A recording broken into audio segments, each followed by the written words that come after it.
have Motorola Moto G31 and today I'm going to show you how to change wallpaper on this device.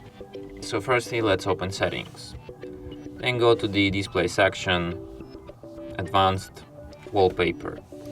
You can select one of the live wallpapers, but firstly we'll have to download them from the internet. You can also set yourself one of the pre-installed wallpapers which you have on your device, like these landscapes, textures, life, earth, art, different themes of wallpapers. Or you can just go to the gallery and select any other image that you can download from the internet, for example, and set it as your wallpaper. Here you can adjust this image and then just tap here to confirm it.